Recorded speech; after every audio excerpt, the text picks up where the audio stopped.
Aujourd'hui, pour garder nos documents, nos vidéos, nos images ou d'autres de nos fichiers personnels ou dossiers, nous utilisons des disques durs, des clés USB, des cartes mémoire ou bien d'autres appareils. Mais comment faisons-nous lorsque ces appareils sont défectueux? Comment faisons-nous lorsque ceux-ci ne sont plus utilisables et qu'avant de les perdre, nous n'avons pas stocké nos données quelque part comme dans les logiciels que je vous ai déjà montré dans mes précédentes vidéos? Eh bien, sachez que ces situations sont assez troublantes. Et pour répondre à cette question, dans cette vidéo, je vous présenterai la solution pour rendre vos données ou vos fichiers personnels permanemment disponibles et à votre accès, quel que soit où vous êtes et sur n'importe quel de vos appareils.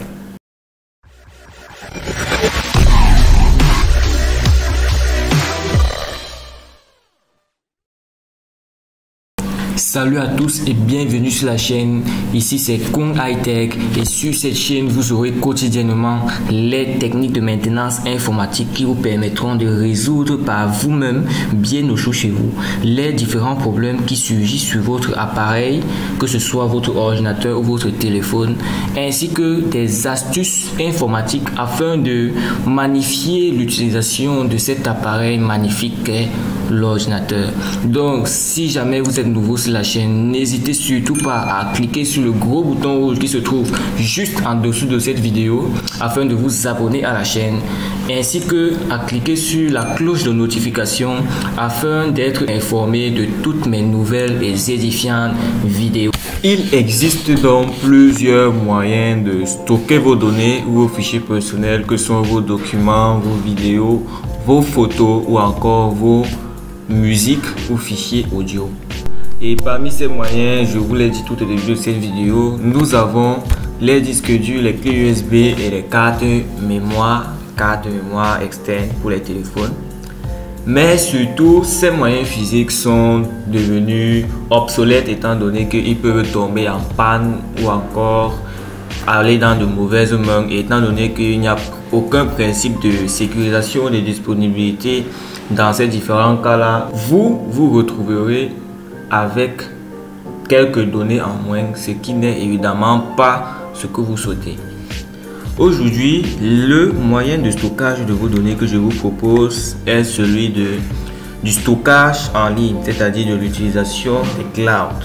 Un cloud, c'est quoi? Un cloud, c'est un espace de stockage en ligne qui vous permet de sauvegarder vos fichiers personnels et de les sécuriser afin qu'ils soient aussi disponibles sur tous vos appareils et tous reliés à un seul et même compte. Donc, déjà, il existe plusieurs types de cloud, plusieurs exemples de cloud, parmi lesquels ceux que je vais vous présenter aujourd'hui. Et le premier cloud que nous allons découvrir ensemble se nomme Google Drive. Google Drive, c'est un espace de stockage en ligne disponible sur tout appareil ou toute personne, disponible pour toute personne ayant un compte Google, car cette suite est issue de la suite Google Doc qui est assez complète et donc possède plusieurs services parmi lesquels la sauvegarde de contenus multiples, fichiers audio et tout ce dont je vous ai parlé. Évidemment aussi les fichiers Excel. Quand je dis fichier, je parle de tout type de fichiers. Là, on va représenter un fichier un peu comme si nous étions sur Linux et comprendre donc que tous ces espaces de stockage peuvent enregistrer tout type de fichiers sans exception. Même des setups, .exe, fichier CSV, fichier ce que vous voulez, fichier CMD même. Il peut absolument tout enregistrer. Donc Google Drive est un de ces espaces de stockage qui vous met à disposition un espace gratuit de 15 gigaoctets. Vous l'avez forcément sur votre téléphone, sur votre smartphone. Si jamais vous possédez un compte Google, alors vous avez forcément toute la suite correspondant à Google, parmi lesquels Google Drive. Celui-ci vous donne aussi une certaine sécurité de vos fichiers personnels, car pour y accéder, il faudrait avoir les informations que compte Google. Et il vous permet aussi évidemment de partager les fichiers que vous avez enregistrés sur votre compte Google Drive au cas où vous devez travailler en équipe avec plusieurs autres personnes, disons plusieurs personnes distinctes dans différents pays par exemple, vous pouvez juste partager le lien du fichier auquel vous voulez qu'ils aient accès. Donc Google Drive facilite le travail d'équipe, vous offre un très bon espace de stockage et une très bonne sécurité, un bon chiffrement de vos fichiers personnels pour les mettre à l'abri de tout brigand. Le deuxième espace de stockage qui possède aussi les mêmes avantages que Google Drive et avec évidemment certaines différences se nomme Mega. Tout d'abord, je voudrais terminer sur Google Drive en disant que le partage de fichiers, au niveau du partage de fichiers, vous avez les droits d'accès. Vous pouvez partager un fichier en spécifiant que l'utilisateur qui aura accès à ce fichier pourra soit juste le lire ou encore le modifier. Donc, ça dépend de vous. Mega est donc un autre espace de stockage en ligne avec un grand espace pour les nouveaux allant de 15 Go à 50 Go. Ça dépend de l'utilisation que vous en faites. Mega, comme vous pouvez le voir dans cette vidéo de présentation, si jamais vous cherchez des informations dessus en ligne, vous vous rendrez compte que c'est un espace de stockage simple d'accès, facile d'utilisation et surtout très portable.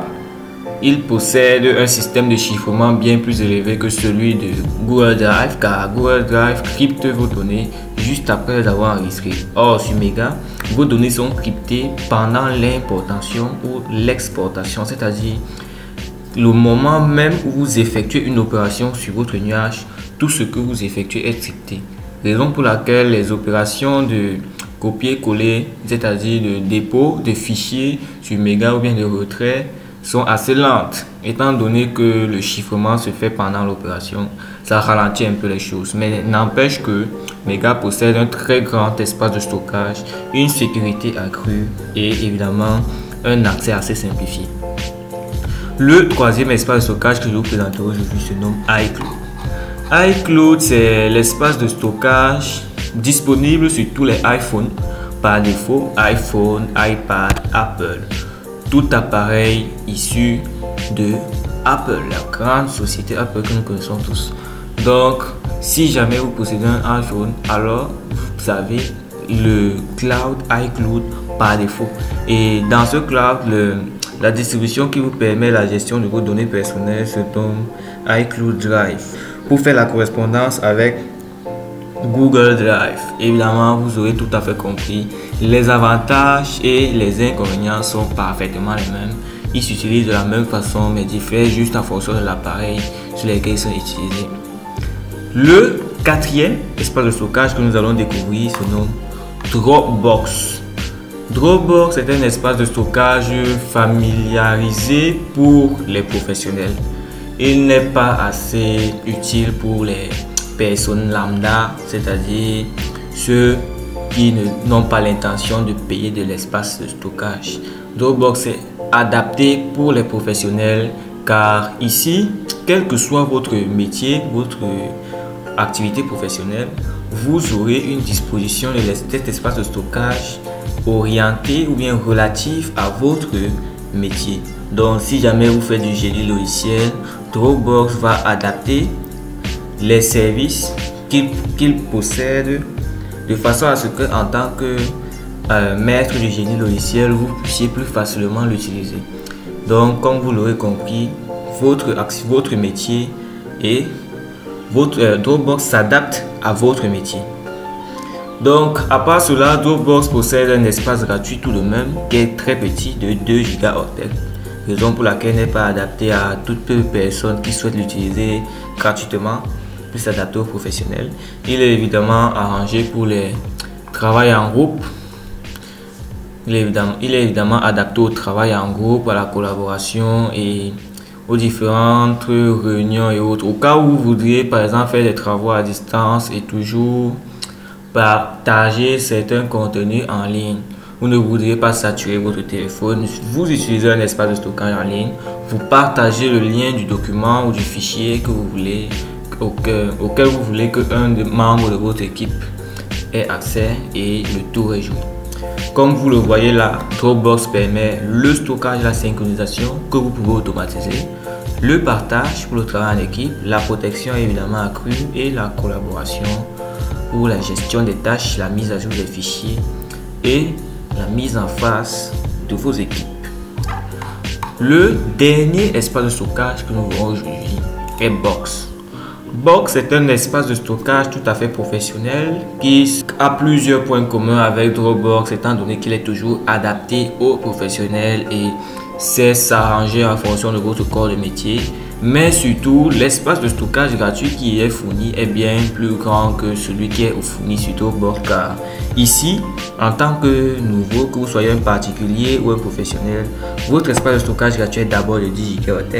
Et si maintenant vous trouvez que cet espace n'est pas suffisant pour le travail que vous voulez réaliser, vous pouvez passer à plus en achetant de l'espace, parce que c'est ce qui se fait dans tous ces espaces de stockage. Vous achetez de l'espace en plus, vous achetez un abonnement afin d'avoir un certain espace en grande quantité. Comme je l'ai peut-être pas mentionné, mais sur iCloud, l'espace que vous pourrez avoir en fonction de l'abonnement que vous prenez peut même aller à 2 Teraoctets. Par exemple, je pense que ce que je me souviens bien, 2 Teraoctets coûte 9,99 €. Donc, si jamais vous êtes sur iCloud et que vous avez beaucoup de fichiers personnels à garder dans un espace de stockage en ligne, à 9 €, vous pourrez avoir 2 Teraoctets. D'autre part, Box possède aussi plusieurs facilités. Il possède une sécurité assez élevée. La sécurité sur cet espace de stockage en ligne est bonne, elle est assez bonne. Le système de partage est assez évolué.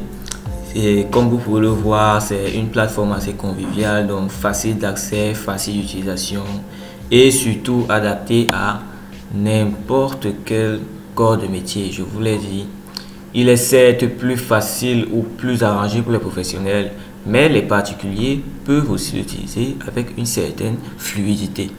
Donc voilà, nous y sommes. Je vous ai présenté les 5 espaces de stockage les plus performants d'après moi. Si jamais vous pensez qu'il y en a d'autres que je n'ai pas mentionné ici et qu'il faudrait absolument mentionner, ou alors pour lesquels il faudrait faire un tuto explicatoire dessus, merci de m'en faire part dans les commentaires.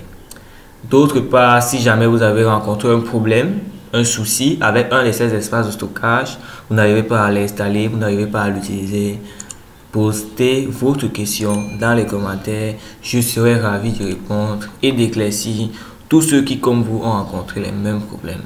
Merci pour l'attention que vous m'avez donnée aujourd'hui et surtout, on se revoit à la prochaine pour des vidéos toujours aussi édifiantes.